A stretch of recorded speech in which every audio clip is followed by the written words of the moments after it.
আপনারা যদি আল্লাহর কুদরত ডাইরেক্ট দেখতে চান এবং ইবলিসের সাথে সাক্ষাৎ করতে চান, ফজরের সময় একটু চেষ্টা করলে পাবেন।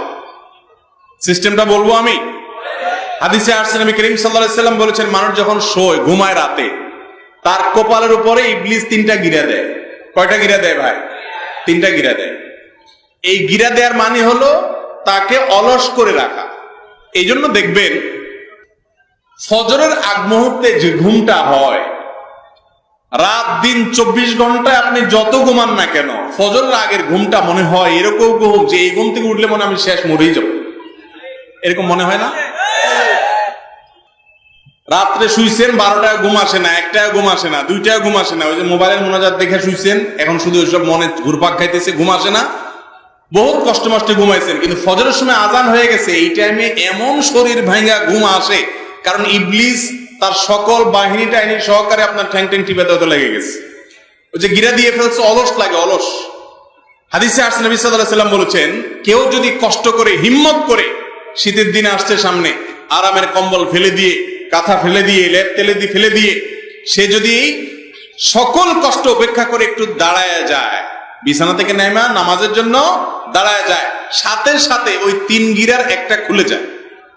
আচ্ছা, গিরা খুলে যে এটা আপনি ফিল করবেন, কিভাবে ফিল করবেন? দেখবেন একটু আগে মনে হচ্ছিল যে এই ঘুম থেকে, এই কম্বল থেকে যদি আমি বাইর হই তো আমি শেষ, আমি নদীতে গেলাম পড়ে, এরকম মনে হবে, তাই না?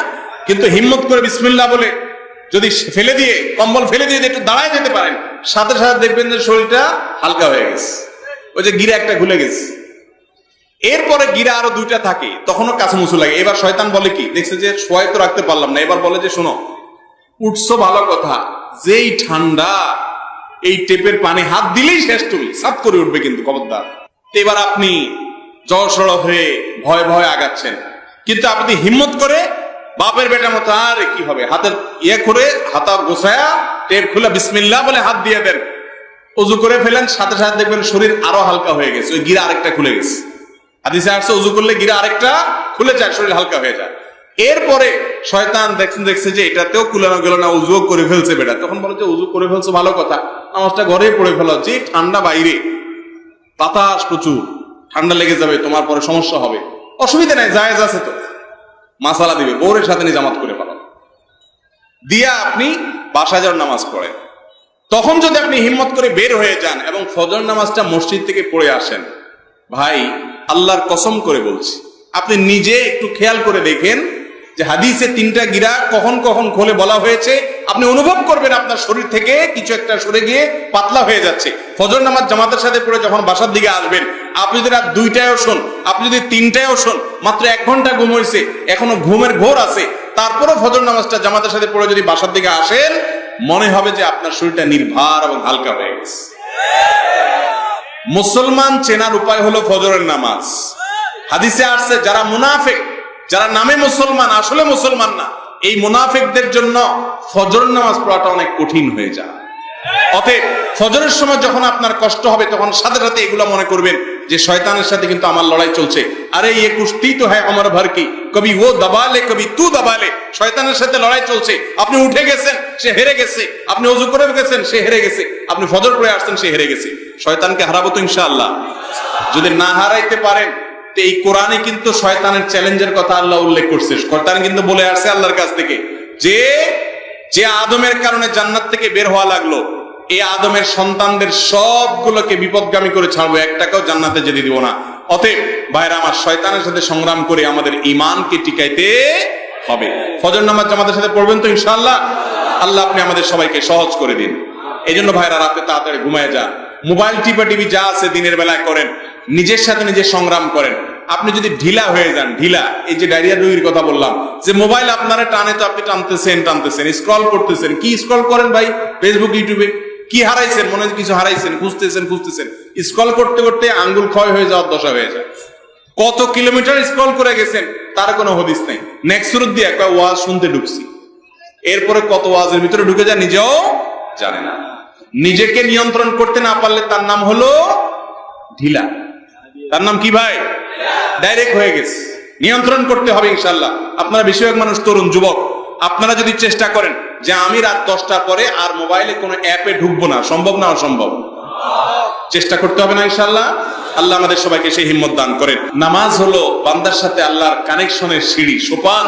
এর মাধ্যমে আল্লাহর সাথে কানেক্টেড হওয়া যায়। যে নামাজ পড়ে না, ওমর রাদিয়াল্লাহু তাআলা বলছেন লা হিজ্জা ফিল ইসলাম লিমান তারাকাস সালাহ, যে নামাজ পড়ে না ইসলামে তার কোনো হিস্সাই নেই, কোনো ভাগই নেই, সে নিজেকে মুসলমান দাবি করার নৈতিক অধিকারই রাখে না। আর আমাদের দেশে অনেকে আছে বলে যে নামাজ না পড়লে কি হয়েছে, ইমান, নামাজ না পড়লে কি হয়েছে, ইমান নাকি তারা আছে। এটা হলো ওই যে গায়ের থেকে গন্ধ বাইর হয়, নাম হলো আতর আলী, ওরকম হয়েছে আর কি। গার থেকে দুর্গন্ধ ছাড়া কিছু নাই, কিন্তু নাম কি আতর আলী। নামাজ এক ওয়াক্তও পড়ে না, কিন্তু বলে কি আছে, ইমান আছে। কিরকম ইমান আছে আপনার, যে আপনি নামাজ পড়েন? অতএব 5 ওয়াক্ত নামাজ পড়বো তো ইনশাআল্লাহ। 4 ওয়াক্ত পড়া যায় মোটামুটি, কিন্তু 1 ওয়াক্ত বড় জটিল, 1 ওয়াক্ত বড় কঠিন।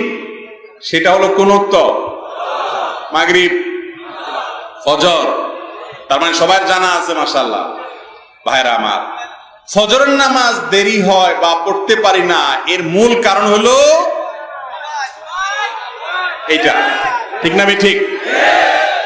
এশার পরে দ্রুত শুয়ে যাওয়া হলো কোরআন হাদিসের নির্দেশ, কিন্তু আমরা 11টা 12টা বাজে একটা একটা করে সব দেখে এরপরে মোবাইলে মুনাজাত করি, শুয়ে শুয়া বা বসা বসা মুনাজাত করি, এরপরে স্ক্রল করতে থাকি। ভাইরা আমার, হাসির কথা না, এভাবে আমাদের জীবন ধ্বংস হচ্ছে। দেখেন, রোগ প্রতিরোধ ক্ষমতা ধ্বংস শেষ হয়ে গেছে। বাংলাদেশে যে পরিমাণ ক্যান্সারের রোগী, আমি ক্যান্সারের পেশেন্ট নিয়ে আমার পরিবারের সদস্যদের নিয়ে পেরেশান ছিলাম, দৌড়াদৌড়ি করছি। এই সম্পর্কে ডাক্তারদের সাথে কথা বলেছি, ধারণা নেওয়ার চেষ্টা করলাম। বলে যে এই পরিমাণ ক্যান্সারের রোগী বাংলাদেশে বাড়ছে, এই পরিমাণ কিডনির রোগী বাড়ছে, এই পরিমাণ হার্টের রোগী বাড়ছে, যে ভয়াবহতা আমরা কল্পনাও করতে পারছি না। এক ডাক্তার আমাকে বললেন, ঢাকায় বা সারা দেশে যতগুলো ডায়ালাইসিসের মেশিন আছে কিডনির, এই ডায়ালাইসিস মেশিন গুলো স্লট খালি থাকে না, এত পরিমাণ রোগী হয়েছে, এত পরিমাণ রোগী বাড়ছে ঘরে ঘরে। এই সবগুলার একটা হাজার কারণ থাকতে পারে, এর ভিতরে একটা মৌলিক কারণ হলো যে আমরা আজ সুন্নাহ থেকে, ইসলাম থেকে, সুন্নাহ লাইফস্টাইল থেকে সরে গেছি।